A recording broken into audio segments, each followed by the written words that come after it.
மிகப்பெரிய போதைப்பொருள் கடத்தல்காரரான கேல் பத்ரே பத்மையின் கையடக்க தொலைபேசியிலிருந்து 7 நடிகைகள் மற்றும் 9 அரசியல்வாதிகள் தொடர்பிலான தகவல்கள் வெளியாக இருக்கின்றன. பலத்த பாதுகாப்புக்கு மத்தியில் கைது செய்யப்பட்ட பஸ் லலித் இன்று நாட்டுக்கு அழைத்து வரப்பட்டார். அதே போன்று சுரேஷ் சலையை தொடர்ந்தும் 90 நாட்கள் தடுத்து வைத்து விசாரணை செய்வதற்கு அனுமதி வழங்கப்பட்டிருக்கின்றது. பதுல்லையில் கண்டுபிடிக்கப்பட்ட சடலமாக மீட்கப்பட்ட வைத்தியரின் சடலத்தை அவரது மனைவியும் மற்றும் ஒரு பெண்ணும் ஏற்க மறுப்பு தெரிவித்திருக்கின்றார்கள். இந்த விடயங்கள் சம்பந்தமாக நாங்கள் விரிவாக ஆராய இருக்கின்றோம். மிகப்பெரிய போதைப்பொருள் கடத்தல்காரரும் பாதாள கோஷ்டி உறுப்பினருமான கேல் பத்ரே பத்மே இன்று நீதிமன்றத்தில் ஆஜர்படுத்தப்பட்டார். இதன் பொழுது சிஐடி மிக முக்கியமான தகவல்களை நீதிமன்றத்துக்கு தெரிவித்தது. கேல் பத்ரே பத்மேனுடைய 8 கையடக்க தொலைபேசிகள் கண்டுபிடிக்கப்பட்டதாக சிஐடி நீதிமன்றத்துக்கு தெரிவித்திருக்கின்றது. அதிலே மிக முக்கியமான விடயம் என்னவென்றால், இந்த கையடக்க தொலைபேசிகளிலிருந்து 7 நடிகைகள் தொடர்பான தகவல்கள் கிடைத்துள்ளதாக சிஐடி தெரிவித்திருக்கின்றது. அதே போன்று மிக முக்கியமாக 9 அரசியல்வாதிகள் தொடர்பிலான தகவல்களும் கிடைத்துள்ளதாக சிஐடி குறிப்பிட்டிருக்கின்றது. அவர்களோடு கேல் பத்ரே பத்மே தொடர்பினை பேணியிருக்கின்றார். ஆனால் அந்த 7 நடிகைகள் யார், 9 அரசியல்வாதிகள் யார் என்ற விடயம் இன்று இன்னும் வெளிப்படுத்தப்படவில்லை. நான் நினைக்கின்றேன் எதிர்காலத்தில் அது தொடர்பான தகவல்களும் வெளியே வரும் என்று. அதே போன்று மேலும் 20 போதைப்பொருள் கடத்தல்காரர்கள் தொடர்பிலான தகவல்களும் கிடைத்துள்ளதாக இன்று சிஐடி நீதிமன்றத்துக்கு தெரிவித்தது. இவை அனைத்தும் கேல் பத்ரே பத்மேனுடைய கையடக்க தொலைபேசி மூலம் கிடைத்த தகவல்கள் என்று அவர்கள் குறிப்பிட்டிருக்கின்றார்கள். அதே போன்று இவரை கைது செய்வதற்கு ரெட் நோட்டீஸ் அனுப்பப்பட்டதன் பின்னர் இவர் பல நாடுகளுக்கும் சென்றிருக்கின்றார். அந்த தகவல்களையும் இன்று சிஐடி நீதிமன்றத்துக்கு தெரிவித்தது. இவர் துபாய்க்கு சென்றிருக்கின்றார், இந்தோனேஷியாவுக்கு சென்றிருக்கின்றார், ரஷ்யா, சிங்கப்பூர், மலேசியா போன்ற நாடுகளுக்கும் இவர் குறிப்பிட்ட காலத்துக்குள் சென்றிருப்பதாக சிஐடி இன்று நீதிமன்றத்துக்கு தெரிவித்தது. இந்த சூழ்நிலையில் தான் 2025ஆம் ஆண்டு இந்தோனேஷியாவில் கேல் பத்ரே பத்மே கைது செய்யப்பட்டு குறிப்பிட்ட சில மாதங்களின் பின்னர் நாட்டுக்கு அழைத்து வரப்பட்டார். இந்த சூழ்நிலையில் தான் நீதிமன்றத்தில் ஆஜர்படுத்தப்பட்ட அவர் செப்டம்பர் மாதம் 3ஆம் தேதி வரை தொடர்ந்தும் விளக்கமறில் வைக்கப்பட்டிருக்கின்றார். கையடக்க தொலைபேசியிலிருந்து வெளியான தகவல்கள் வெளியே வரும் என்று அனைவரும் எதிர்பார்த்திருக்கின்றார்கள். அதே போன்று துபாயில் கைது செய்யப்பட்ட மிகப்பெரிய போதைப்பொருள் கடத்தல்காரரான பஸ் லலித், அதாவது லலித் கண்ணங்கர என்பவர் இன்று பலத்த பாதுகாப்புக்கு மத்தியில் நாட்டுக்கு அழைத்து வரப்பட்டார். பஸ் லலித் தொடர்பிலான தகவல்களை நான் நேற்று விரிவாக வழங்கியிருந்தேன். ஆரம்பத்திலே இவர் ஒரு பஸ்ஸிலே நடத்துனராக பணியாற்றிருக்கின்றார். அதன் பின்னர் தான் இவ்வாறான போதைப்பொருள் மற்றும் பாதாள கோஷ்டியோடு தொடர்பினை பேணியிருக்கின்றார். பஸ் லலித் மீது 8 கொலை குற்றச்சாட்டுகள் காணப்படுகின்றன. அதே போன்று கப்பம் பெறுதல் குற்றச்சாட்டுகள் உள்ளிட்ட பல குற்றச்சாட்டுகள் அவர் மீது சுமத்தப்பட்டிருக்கின்றன. குறிப்பாக ஒரு முஸ்லிம் வர்த்தகர் உள்ளிட்ட 8 பேரை கொலை செய்த குற்றச்சாட்டு அவர் மீது சுமத்தப்பட்டிருக்கின்றது. இந்த சூழ்நிலையில் தான் பஸ் லலித் இன்று நாட்டுக்கு அழைத்து வரப்பட்டார். 2025ஆம் ஆண்டு பஸ் லலித் துபாயில் கைது செய்யப்பட்டாலும் அவரை இலங்கைக்கு அழைத்து வருவதில் ஒரு சிறிய தாமதம் இருந்தது. அதற்கான காரணம் தான் அவர் துபாயில் தன்னை இலங்கைக்கு அனுப்ப வேண்டாம் என்று ஒரு வழக்கினை தாக்கல் செய்திருந்தார். அதற்கான காரணத்தையும் அவர் சட்டத்தரணி ஊடாக நீதிமன்றத்துக்கு தெரிவித்திருந்தார். துபாய் நீதிமன்றத்துக்கு, அதாவது இலங்கையிலே நீதிமன்றத்துக்கு உள்ளே சில கைதிகள் கொலை செய்யப்படுவதாக அவர் குறிப்பிட்டிருந்தார். ஆகவே தானும் அங்கு சென்றால் தனக்கும் அதே நிலைமைதான் ஏற்படலாம் என்று அவர் குறிப்பிட்டிருந்தார். அதன் காரணமாக தன்னை இலங்கைக்கு அனுப்ப வேண்டாம் என்று பஸ் லலித் நீதிமன்றத்திலே கோரிக்கை விடுத்திருந்தார். எவ்வாறாக இருந்தாலும் துபாய் நீதிமன்றத்திலே அவர் தாக்கல் செய்த வழக்கு தோல்வியடைந்து இன்று அவர் இலங்கைக்கு அழைத்து வரப்பட்டிருக்கின்றார். தற்போது அவர் மத்திய குற்றப்புலனாய்வு பிரிவினால் விசாரணைக்கு உட்படுத்தப்படுகின்றார். அங்கு அவரிடம் கிடைக்கும் தகவலின் அடிப்படையில் மேலும் பல தகவல்கள் வெளியே வரும் என்றுதான் எதிர்பார்க்கப்படுகின்றது. பஸ் லலித் கைது செய்யப்பட்ட வெளியேறு தொடர்பில் அவர் இன்று இலங்கைக்கு அழைத்து வரப்பட்ட செய்தி அறிந்து சில பகுதிகளில் இன்று பட்டாசும் கொடுக்கப்பட்டது குறிப்பிட்டிருந்தார். வெளிநாடுகள் கைது செய்யப்பட்ட 66 குற்றவாளிகள் தற்போது இலங்கைக்கு அழைத்து வரப்பட்டுள்ளதாகவும் மேலும் 97 குற்றவாளிகள் வெளிநாடுகளிலே தங்கியிருப்பதாகவும் அவர்களை கைது செய்து இலங்கைக்கு அழைத்துவதற்கான செயற்பாடுகள் இடம்பெறுவதாகவும் பொதுமக்கள் பாதுகாப்பு அமைச்சர் குறிப்பிட்டிருந்தார்.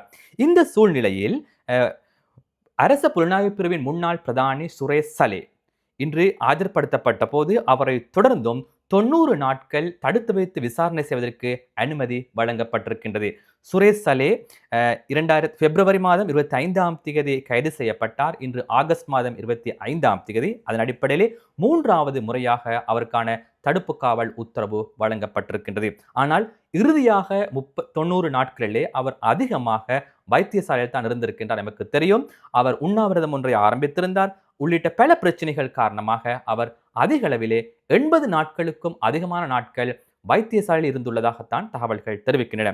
இந்த சூழ்நிலையிலே சுரேஷ் சலேயை பயங்கரவாத தடை சட்டத்தின் கீழ் கைது செய்ய வேண்டாம் என்றும் விசாரணை செய்ய வேண்டாம் என்றும் கோரி அவருடைய மனைவி அதே போன்று அவருடைய தாயார் மனுக்களை தாக்கல் செய்திருந்தார்கள்.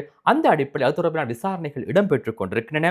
அந்த விடயம் சம்பந்தமாக நீதிமன்றத்திலே வழக்கு விசாரணை இடம்பெற்ற பொழுது சட்டமா அதிபர் சார்பில் ஆஜரான சட்டத்தரணிகள் விடயங்களை குறிப்பிட்டிருக்கின்றார்கள். குறிப்பாக சுரேஷ் சலேயினுடைய தரப்பு வாதமாக அமைகின்ற விடயம் என்னவென்றால், ஷானி அபேசேகர் இந்த வழக்கை விசாரணை செய்யக்கூடாது, அவர் வேறு நோக்கத்தோடு இந்த வழக்கை விசாரணை செய்வதாக வெறுப்புணர்வோடு இந்த வழக்கை விசாரணை செய்வதாக சுரேஷ் சலே குற்றச்சாட்டுக்களை சுமத்திருக்கின்றார். ஆனால் அந்த குற்றச்சாட்டுகளில் எவ்வித உண்மையும் இல்லை என்று சட்டமா அதிபர் திணைக்களம் நீதிமன்றத்திலே குறிப்பிட்டிருக்கின்றது. குறிப்பாக சிஐடியினுடைய குற்றப்புலனாய்வு திணைக்களத்தினுடைய பணிப்பாளராக ஷானி அபேசேகரை நியமனம் பெறுவதற்கு முன்னரே தான் இந்த வழக்கு இந்த சம்பவம் தொடர்பிலான விசாரணைகள் ஆரம்பிக்கப்பட்டதாக சட்டமா அதிபர் திணைக்களம் குறிப்பிட்டிருக்கின்றது. ஆகவே எந்த விதமான உள்நோக்கம் இல்லை என்றும் உயிர்த்த ஞாயிறு பயங்கரவாத தாக்குதலுக்கு சதித்திட்டம் தீட்டுதியாக கிடைக்கின்ற ஒரு சாதாரண நியாயமான காரணங்களின் அடிப்படையில் தான் சுரேஷ் சலே கைது செய்யப்பட்டிருப்பதாக சட்டமா அதிபர் திணைக்களம் குறிப்பிட்டிருக்கின்றது. அதனை விடுத்து யாரையும் பழிவாங்கும் நோக்கத்தில் சுரேஷ் சலே கைது செய்யப்படவில்லை என்றும் சட்டமா அதிபர் திணைக்களம் குறிப்பிட்டிருக்கின்றது. இந்த பின்புலத்தில் தான் சுரேஷ் சலேயை தொடர்ந்தும் 90 நாட்கள் தடுத்து வைத்து விசாரணை செய்வதற்கு இன்று அனுமதி வழங்கப்பட்டிருக்கின்றது. இன்று பதிவான மற்றுமொரு தகவல் தான், பதுளை வைத்தியசாலையினுடைய மயக்கவியல் விசேட வைத்திய நிபுணர் டாக்டர் பிரபாத் அனுராத ஜெயரத்ன தற்கொலை செய்து கொண்டுள்ளதாக தற்போது தகவல்கள் தெரிவிக்கின்றன. இந்த விடயம் சம்பந்தமாக நான் நேற்று ஒரு விரிவான விளக்கத்தை வழங்கியிருந்தேன்.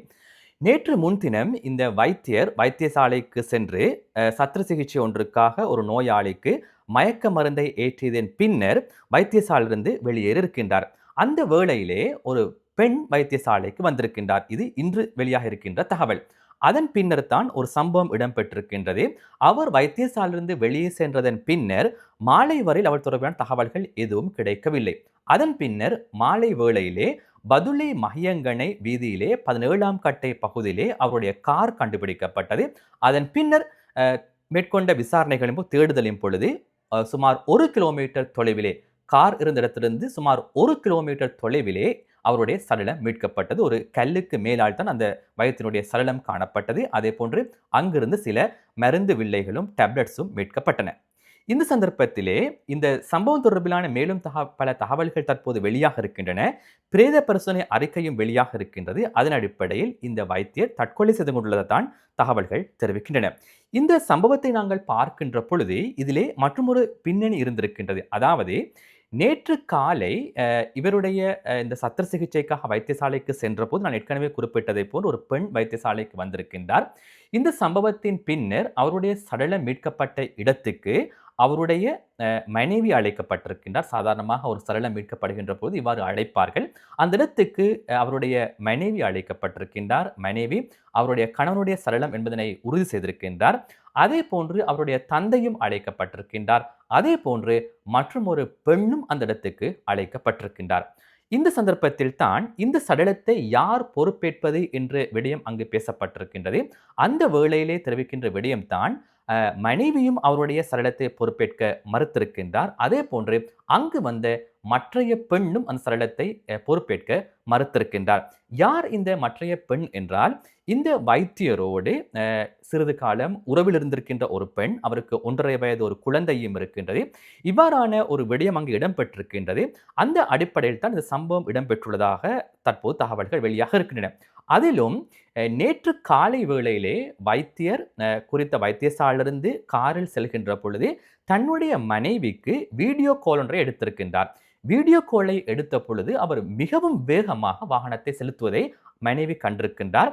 அதன்போது மனைவி கூறியிருக்கின்றார், ஏன் இவ்வளவு வேகமாக நீங்கள் காரை செலுத்தினீர்கள் என்று கேட்ட பொழுது அவர் குறிப்பிட்டிருக்கின்றார், நான் இவ்வாறு செல்கின்ற நிலையிலே நீங்கள் என்னை பார்க்க வர வேண்டி ஏற்படும் என்று அவர் குறிப்பிட்டிருக்கிறார். இதுதான் இறுதியாக அவர் மனைவியோடு பேசிய விடயம்.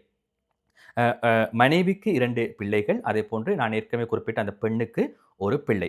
இந்த சந்தர்ப்பத்தில் தான் 2 பேரும் இவருடைய சடலத்தை பொறுப்பேற்பதற்கு மறுத்திருக்கின்றார்கள். இது அவருடைய தனிப்பட்ட ஒரு விடயமாக அமைகின்றது. எவ்வாறாக இருந்தாலும் தற்பொழுது சடலம் ஒப்படைக்கப்பட்டிருக்கின்றது. அவருடைய தந்தை சடலத்தை பொறுப்பேற்றிருக்கின்றார். ஆகவே வைத்தியர்களை பொறுத்த மட்டிலே அதிக ஸ்ட்ரெஸ்ஸுக்கு மத்தியிலே பணியாற்றுகின்றவர்கள், அதே போன்று பல்வேறு பிரச்சனைகளுக்கு மத்தியிலே பணியாற்றுகின்றவர்களும் சமூகத்தில் இருக்கின்றார்கள்.